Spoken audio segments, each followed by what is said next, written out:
यात्रा जीवनमा आवश्यक पर्ने कुरा संसारलाई बुझ्न या त आफैलाई बुझ्न। सलकपुर प्रकृतिको सुन्दरताले भरिपूर्ण। यहाँको चिसो हावामा पनि न्यानोपनको महसुस हुन्छ। सुन्दर पहाड तल खेलिरहेको बादल अनि त्यही बादललाई फोड्दै निस्किएको झरना।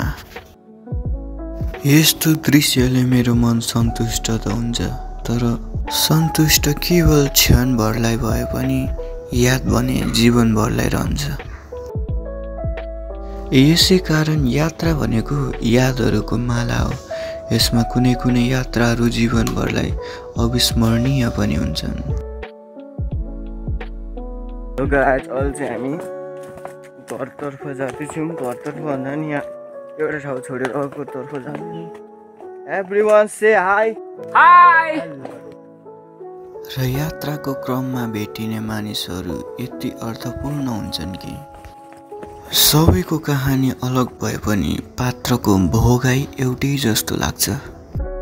एउटै कोठाभित्र गुम्सिएको, आफ्नो स्ट्रगल कसैले नबुझेको अथवा आफ्नै जीवनदेखि वाक्क भएको। साँच्चै सलकपुरको सुन्तला मात्र हैन, यहाँको मानिसहरू पनि मिठो व्यवहारको रहेछन्।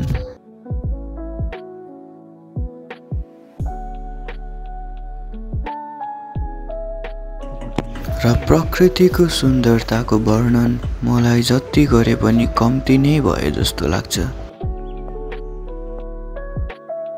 र यहाँको प्रकृतिलाई निहालेर मेरो साथी पदमले सानो लेख लेखेको छ।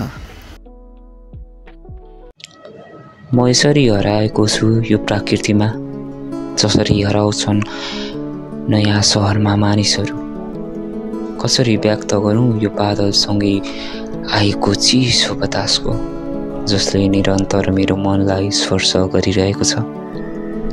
बादलसँगै उड्न चाहन्छु म माथि गगनमा चरा झैँ पनि। म फुल्न चाहन्छु चिसो मौसममा गुराँस पनि। कलकल गर्दै बग्दै आएको नदीको किरण बन्न चाहन्छु। म नि उदाउने छु एक दिन जीवनमा बिहानको सूर्यको किरण जसरी। म नि उदाउने छु जीवनमा बिहानको सूर्यको किरण जसरी।